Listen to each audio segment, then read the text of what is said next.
Oh, true, yeah. No, with Grand Paquette, I was telling him, get out of there, you're so low. But he came back and it turned out to be even, Steven. Yeah, Very so cool. Great play by Team Liquid. Now they get that second chance, and now both teams fighting for their lives. And it's going to be on the battlefield of eternity.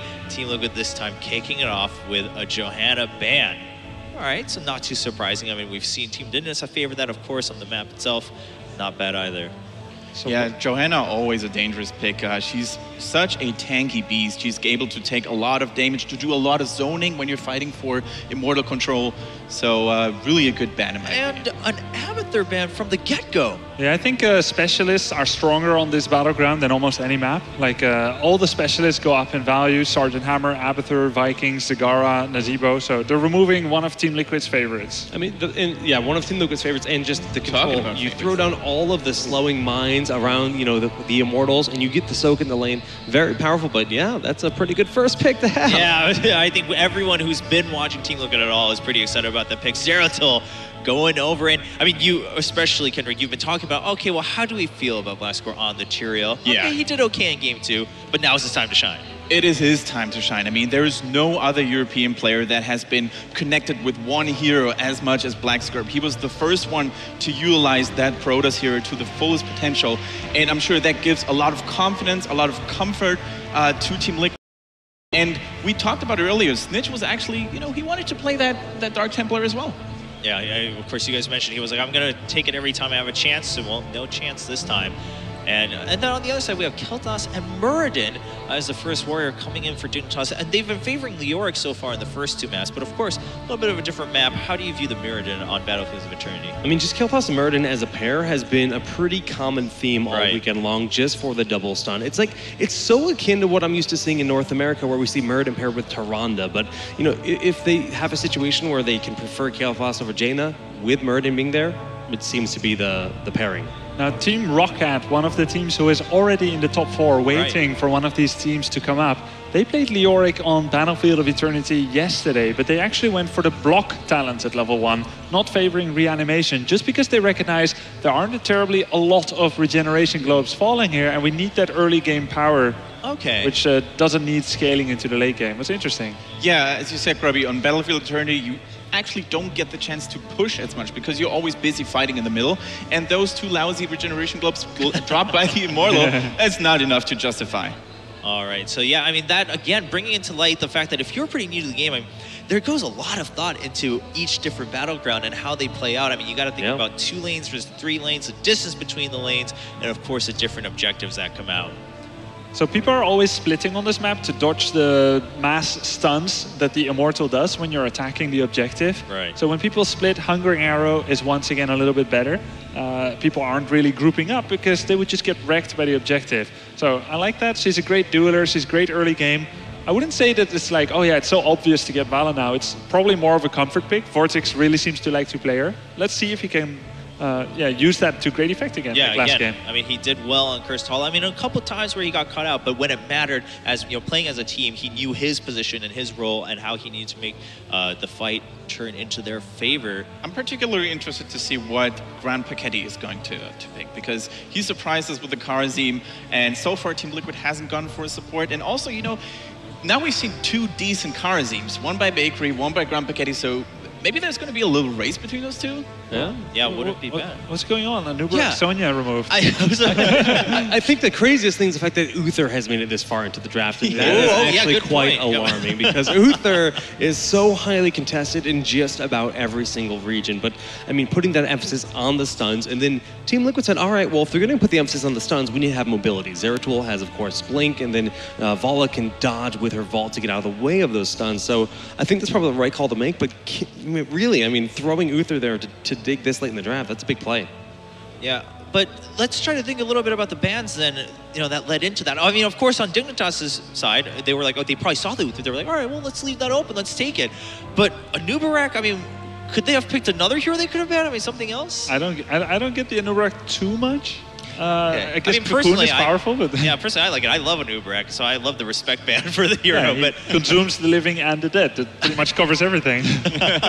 It might almost be that they pick a new Barak or they ban out a new Barak in the effect that they wanted Malfurion. That's what I was thinking. Oh, yeah. But Okay. obviously not going to be happening here. Yeah. Just because Web Blast to deny the Tranquility's healing is a quite good power to have on your team. Okay. And I really like that Rhaegar pick here. Grandpa Kede has always been one of my personal icons. I'm a big Rhaegar fan myself as well. And he has been a big inventor. He introduced that rewind build focusing on chain heal entirely. Of course, you can mix it up with the Storm Shield level 20, but I'm really interested to see, Rhaegar has got good sustained heal, especially if you go for healing totem at level 1, which is not that common anymore, but I think on Battlefield Eternity, if you place it well, it can actually do some work.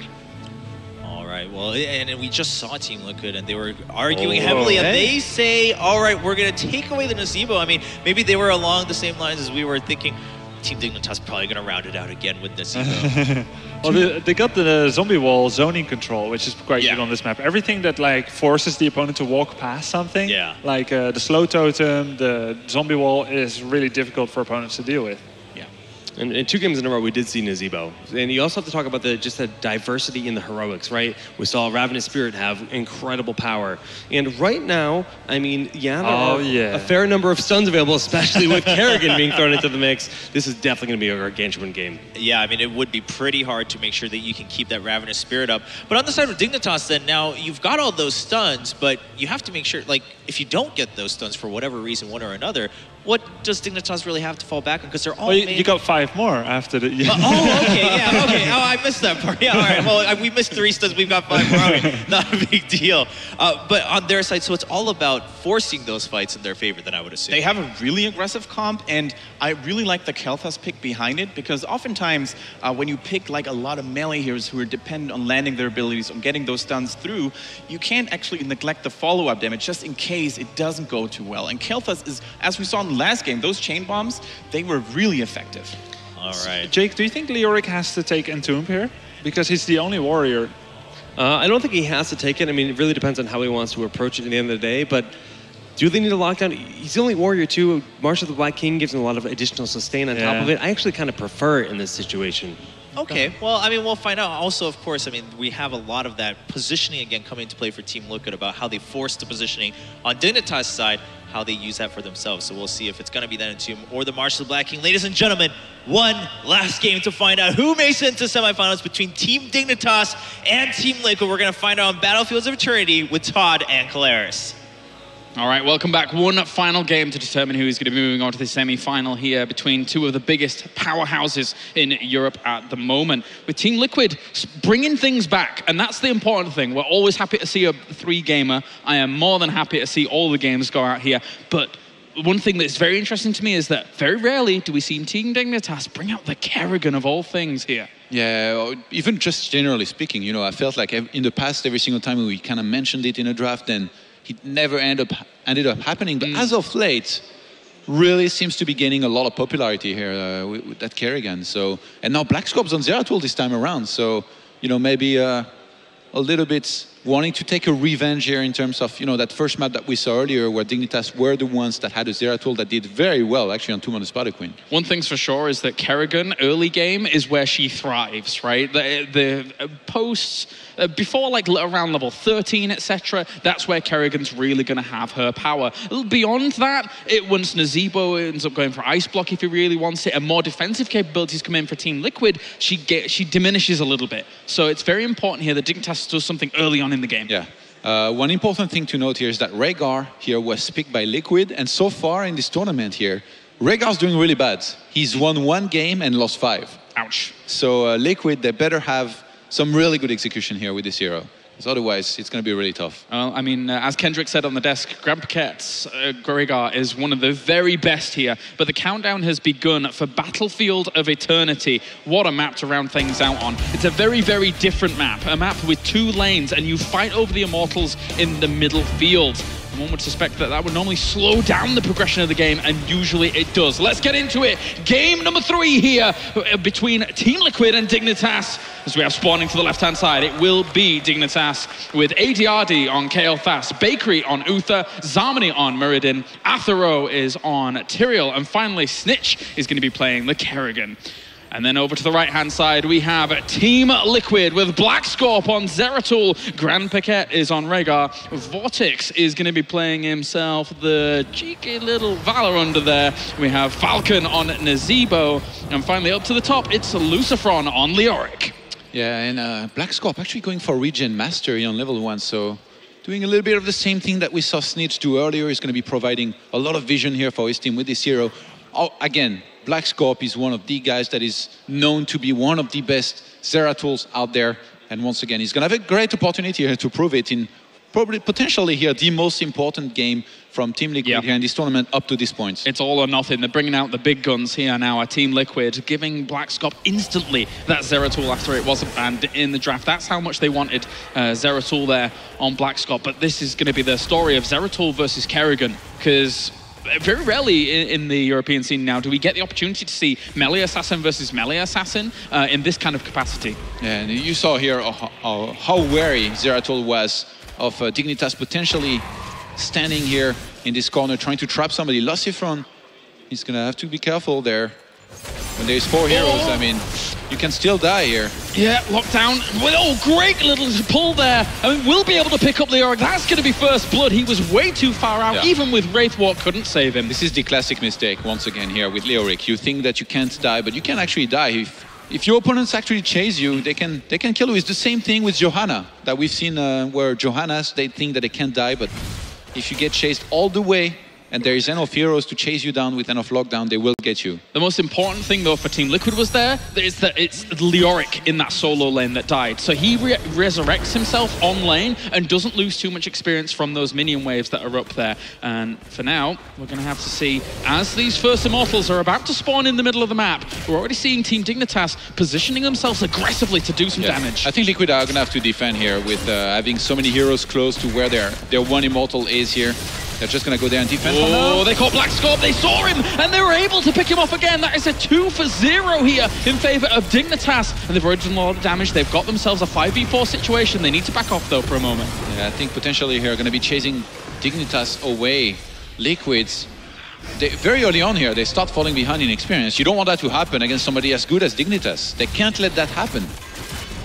Not at all. This could get very, very tense now. Black Scorp's back in the thick of things, as he will try and help on out this situation, but they've already done so much damage. They're going to have to wait now until the Immortals are going to switch positions for them to mount some kind of defense or and try and kind of kill off one of the heroes here of Dignitas. Dignitas have played with these Immortals so aggressively. I think they realized that they were ahead in experience, so they could afford to do so. They just gathered around the Immortal of Liquid here and tried to burst it down as soon as possible. Now Liquid is kind of going to try to race it, and it looks like Dignitas are going to win this here. I think they just gave it up. They knew that they had to just do as much damage as possible to their opponent's Immortal, so that when this Immortal now pops here for Dignitas, it doesn't have as much shields, and being able to move to the lane that has sustained least damage here for Dignitas.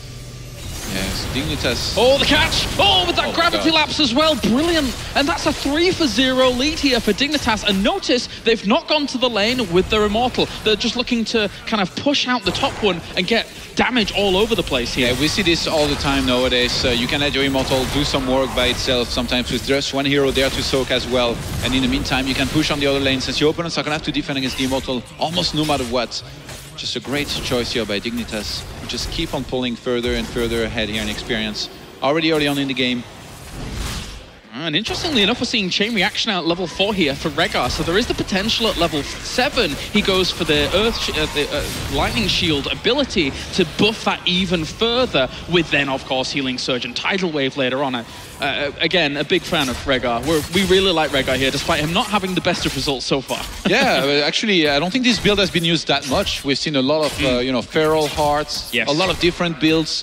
So far, I don't think we've seen this one too much, so I think Grand Paquete here is definitely, studied the potential of this here, doing really well in this kind of game. It's really, really strong overall. So many chain heals if you've got those talents later on. And then as Kendrick pointed out before, rewind is something that Grand Paquette loves a lot as well.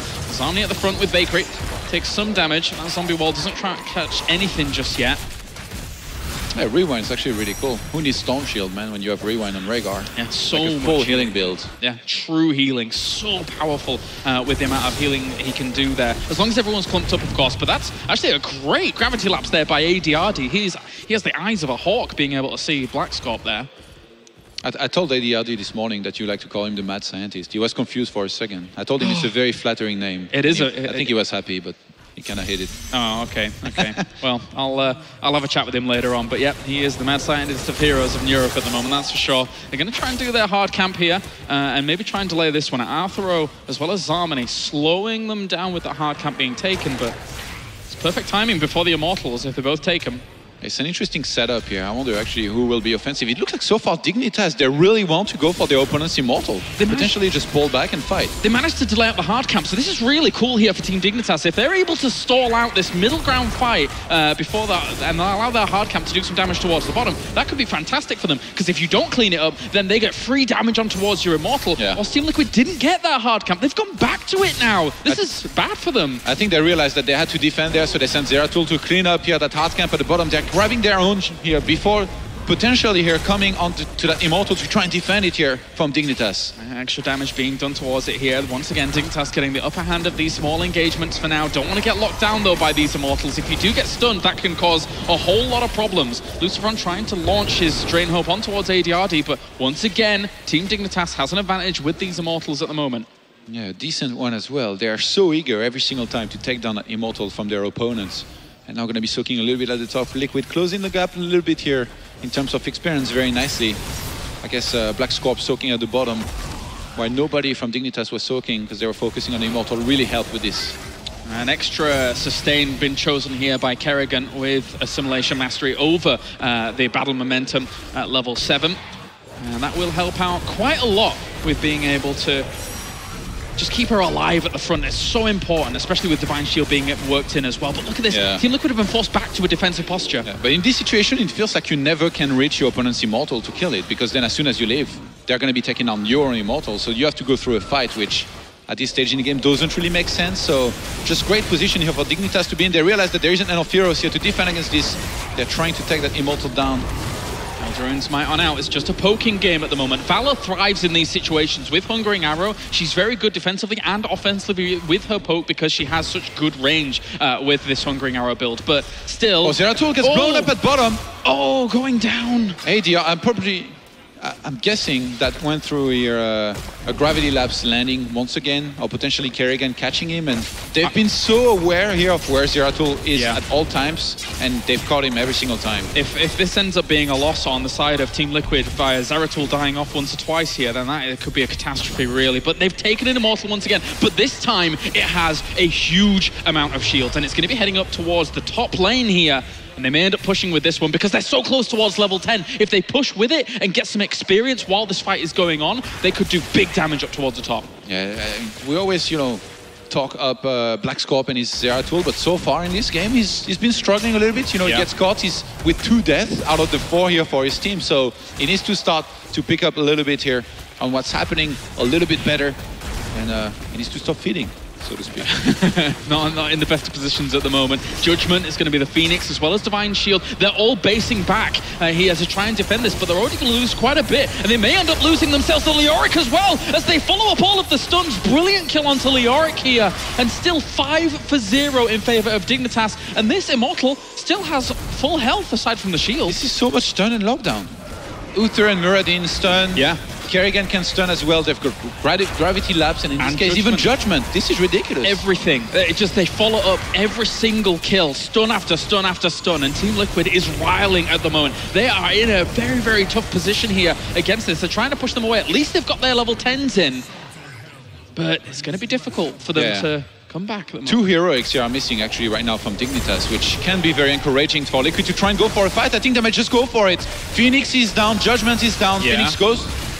Oh, Black Scorp gets on towards Snitch towards the back there. Great gravity lapse from ADRD, saving him for a moment. They're going to steal away this easy camp up towards the top, which is a good start here for Team Liquid. And also the Void Prism. Can they follow it up with anything else? There's a combination on towards Black Scorp. Maelstrom's also been popped as well. Divine Shield goes down on towards KLFAP. That's big AoE damage being done. Black Scorp ends up blinking out towards the back as well, keeping himself alive. And they've already got themselves 1 kill. Can they get more?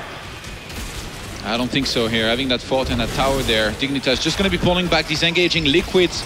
Finally here, scoring their first kill in this game against the 5 of Dignitas. They've caught up once again in experience here.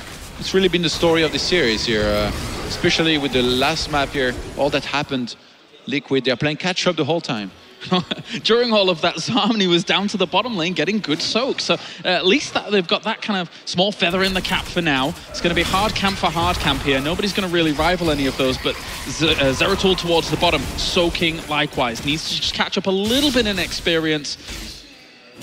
I wonder actually how good Strafe is here in this situation compared to Reign of Vengeance against these melee heroes and a Kerrigan that's going to be jumping in. I think Reign of Vengeance definitely could have been good as well, but... Could have been. In this case, Vala choosing to... I mean, there's a lot of melee emphasis on Team Dignitas' side, right? There is a lot of melee emphasis. Of course, they've still got to be careful, though, about the clump-up potential of KLFAS eventually having that chain bomb build really work back on them. There's going to be easy camp taken towards the bottom. Immortals on the way. Team Dignitas looks to be having an earlier 13 here, though, once we're going into that, eventually. Yeah, they just seem to always be ahead, no matter what, here in experience. In every single game. Liquids, though, they're very good at just kind of hanging in there by a thread, eventually catching up and then taking good fights down the line. That's all you need to come back in this game, you know? Comeback mechanics are real. Oh, Gargantuan's already been popped there up towards the top for Nazeebo, so he's using it to try and pressure down this. Again, the extra siege damage really doesn't help one out. It's the first time that Liquid started working on the opponent's Immortal much earlier than Dignitas has here. And I think this is huge here, because now Dignitas, they find themselves in a situation where they need to stay there and cover this. If they leave, Liquid will take this down. But if they stay, then I mean, nothing's happening. They're just going to do the dance soak across multiple lanes. So this is great here for Liquid. Yeah, defend. As we're seeing Bakery and Athero at the front here, trying to stall them out for a moment. In case Athero was getting some trouble, Bakery they're racing it. They're just going to race it. Liquid will reach the halfway point here a little bit earlier than their opponents. Level 13's about to hit for Dignitas. Can they use this as an opportunity to fight? No. Look at the Liquid there. They backed off completely. They need to defend, but they don't have level 13, so they don't feel confident enough to go for a fight just now. Leoric's going to go to the bottom to try and soak that 13 just before Liquid comes back and trying to fight potentially here for this. This is good positions for them. They've got actually use the Judgment straight onto Vortex there. The Ancestral Healing has gone down, but there's the Void Prism as well. They're going to try and blow Black Scorp for a while. Everybody else is in the Void Prism there, and Falcon also being pressured by Zarmany. There's a Divine Shield on towards Kerrigan, keeping her alive. Vortex got stunned pretty much immediately after starting his strafe here. That's a lot of damage that was lost in translation. I think you're totally right, though, about strafe. I think you can't, like... Yeah, that was so much damage lost. Like, you can't take strafe against this kind of combination. You're always going to be stunned out of it, and it's taking big losses to your damage output here. It's really brutal to actually work. Yeah, but with all the hit points and mana that they were missing, Dignitas, they chose to go back. They chose to tap the fountain, and now they're ready to get back into the fight. But Zeratul just came back as well. A couple of good stuns here. Gravity Lapse as well. They're going to be able to blow him up before Wraithwalk even gets popped. Everything goes down onto Leoric. Lucifron is down. He's kind of in the fight and is an undying presence, but not much more than that. Black Scorp to the left-hand side, blinks on in, gets a cleave, so blinks back on out there with Wormhole, and it's another Immortal going over to Team Dignitas. Just a beautiful execution here once again from them. Oh, they actually capped Vortex there with that Gravity Lapse as well, and they're going to be able to blow her up once again. All of these stun chains going down over and over. Saving Falcon with the Ancestral Heal. Snitch managing to get out. Doesn't look like it might happen. If the shields from the assimilation are able to keep him alive there with Bakery's heal. Race roll and no thing when you have this many stun, Carolize. You just die immediately as Leoric. There is no way you can escape. What a great start to the day to watch Dignitas and Liquid play it out here. It's truly do or die. Every single move really matters here. One of them will be completely eliminated here from the European road to BlizzCon. This potentially could have been the grand finals, but now it's the elimination match. That's how good all of these teams are here. Unbelievable. Another Immortal now pushing here for Dignitas, really piling on the pressure, and it's so hard to get away from these stuns. They were trying to go onto Falcon as Muradin jumped in there to maybe try and find a Stormbolt, but here comes the Void Prism. Vortex has already popped himself the strafe, so there's no follow-up extra damage there to get that going. Leoric's going to take a half a health worth of his damage. There's the Judgment onto Vortex. Will they be able to blow him up in time? Do they have more stuns? Yes, they do! Vortex goes down on the Valor, and likewise, Leoric's going to end up falling on the Lucifron, and the brothers are done. So much stun and lockdown here. Dignitas are going to press forward here. They got it points to just kind of stay in there, potentially even go for a kill. Those timers not that long just yet here on Team Liquid, but now level 16 against just level 14 acquired recently by Team Liquid. Dignitas are going to be in a fantastic position. I mean, soaking 2 levels from there for Liquid on a 2-lane map is going to be close to impossible. Yeah, one thing that's really important as well on this map is to put weight on how much experience the Immortals actually get when you actually get them in the mid lane. They actually give you like 3/4 of a level, and if you've been delaying the fights in the mid and not been on the losing side of that, losing all of that experience during the lanes and stuff when you're having to fight 5-on-5 can be extremely detrimental. Yeah, Liquid's definitely in a little bit of a tricky situation here. They need to hang in there somehow. They need to soak level 16, and there they're going to have another chance at yet another fight to try and win this game. And the adaptation as well from Kael'thas on Dignitas' side of things, taking Backdraft at level 16 over the Arcane Barrier, he feels so comfortable with all the stuns that he has around him. I think this is brilliant for ADRD. I mean, yeah, they are the ones engaging all the time. You know, Judgment goes in, you got Kerrigan jumping right in there with the Maelstrom. Muradin as well is stunning, and he got Uther even covering him, so even if anybody was too close on Kael'thas somehow, everybody's going to get blown up, and he's going to get Divine Shielded, so everyone's going to get stunned. Now it is a really tall order for Team Liquid to come back in this situation, and look at this. As we see Team Dignitas setting themselves up just before this Immortal is about to pop. They're trying to lure them into a very precarious position. Falcon realizes there for a moment. I think he's going to take some crazy good Zeratul play here to get them out of this here. Liquid's best chance is going to have to be a perfect Void Prison. Yeah. Just all heroics lining up perfectly as well. And now they might just... they want to go and defend here against this Immortal here being taken out so fast, but not having level 16, they can't even do that. Liquid, they're really scared actually right now to fight. Just because... Not just because actually they are 1 talent down, but also because all the way the fights have been going, they just get stunned, locked down, and sniped. But they can't let the pressure get to them. I mean, a lot of the members of Team Liquid are very well LAN first. If they lose out here, this is their lowest LAN finish, and I think forever. And they can't let that get to them at all. They're just trying to bring down a little bit of the health there on their opponent's Immortal, knowing that they were never going to be able to take the defense against it. But Team Dignitas are in the driving seat. Yeah, they get level 16 eventually here, Liquid. I wonder what their approach to defending will be. Do they try and wait until the Immortal's down and then go for an engagement, or do they try to go past that Immortal and take the fight straight to Team Dignitas here? It's going to have a choice they're going to have to make here very soon. Yeah, as the Immortal is going to be getting right in there and saying knock knock. They don't want to be losing a keep. They do not want to be losing a keep. One of the towers is already down as this Immortal now starts to encroach on Hell territory here for Team Liquid. And it's going to be difficult to actually defend against this. Talents are exactly the same. As they're going into this fight, the first towers are going to fall. Black Scott blinks in. He's able to wormhole on out there, trying to focus ADRD.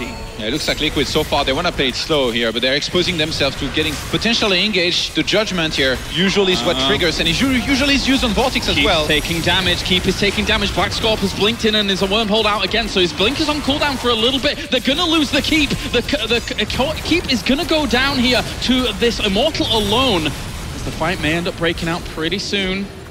Because Liquid want to chase and try and fight. Dignitas could just turn around here and take this fight if they feel comfortable enough here with this. That's beautiful. Why ever need to engage if you can let your Immortal do what it needs to do? It's going to be Rending Cleave at level 16 here for the Zeratul, and ultimately he's so scared with that kind of talent choice. It's a good talent choice, but sometimes you see double bombs before, but you have to stick around for a long time for double bombs to work. And then Athero managed to get out there with Eldrarune's Might. I think it's actually really smart against this many stunners. You just go in, you use Rending Cleave and one single bomb, and then you get out immediately with Wormhole.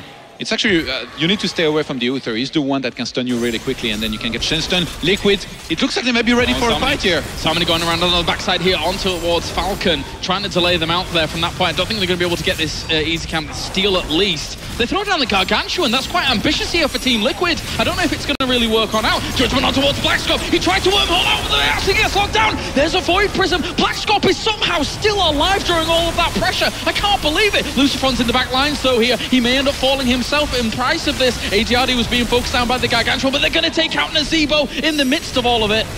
Yeah, the problem with using Void Prison on this many heroes, if you're not doing any damage to anybody, is that you just kind of delay the fight, and now this didn't do enough. Lustifront is going to get chased down and sniped here. Oh, the follow-ups. This could be a fantastic position here for Dignitas. Not only are they knocking on the door of that keep, they could have tried to do some damage, but I think once again here, they're going to go for hard camp and then look to use that to put on pressure while pushing on towards an Immortal. Ideally, you need to be careful here, but Dignitas having 5 alive here. They're at least going to get that first half here, I think, of the Immortal sniped very, very quickly. It's actually on their side of the map here as well. Liquid, though, they need to start and set up here for the second half. The defense, they need a fight win here eventually. I said he was going to have to be through some great Zeratul play. He just hasn't been there here just yet in terms of Void Prison. He's been getting caught. Ancestral Healing was used and potentially wasted on him as well.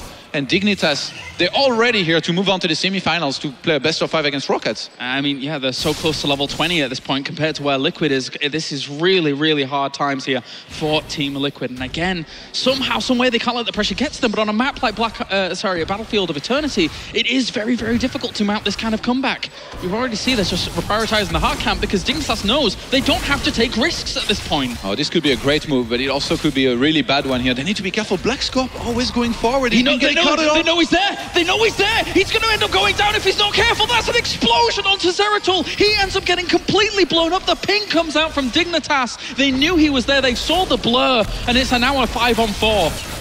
Going to be able to push on towards the Immortal as well. Strate's already been popped here, but I don't know if it's going to be able to do too much at all here for Team Liquid. They go straight on onto Vortex once again. He's kept alive by the Ancestral Healing. Grand Paquette tries to keep him alive with healing as well, but overall, I think there's just too much here. Zarmany pushes on. He gets himself Valor, and that is going to be 2 for 0 now. Team Dignitas are approaching level 20. Yeah, you can't fight a 4-on-5 here, and Liquid, they stick around even though Zeratul got blown up to pieces instantly here. Just seconds before this happened, maybe a little bit on the tilt, and I mean, they're gonna lose another hero, and from there, Dignitas, they're closing in on level 20, they're gonna have yet another Immortal pushing in, a pretty healthy one as well. I can't believe that we saw Blackscop taking that risk, being that far forwards. I mean, sometimes, yes, everyone says one of the big abilities of Zeratul is being able to scout forward, being able to keep eyes on your opponent. But if you've got hawk eyes here like Team Dignitas, what are you supposed to do? Level 20 is now in, they've got their Storm talents, and this Immortal is going to cause big damage. They may even go on to core with this talk. They were so patient as well here, with knowing when Zeratul was there, they didn't reveal it too early, they didn't stun with just one, they all threw their stun together, took him out very quickly, and now Dignitas, they are level 20 against a close to 19 Liquid. They're just going to engage into them. There's the Void Prism as well, but I'm not sure if it's going to be able to buy enough time. The Ancestral Healing was being thrown at Falcon before all of that, but can they even do anything with it? Once again, the stuns go down onto Zeratul. He explodes under the pressure there as Bakery going to be pushing on forwards here with Zarmany as well as Snitch. They get a combination. That is going to be called GG. Team Liquid are eliminated here from the European Road to BlizzCon. A huge congratulations to Team Dignitas for just moving on to the semi-finals alone against a team they were built around destroying, and Team Dignitas makes the victory here 2-1 against one of their nemesises.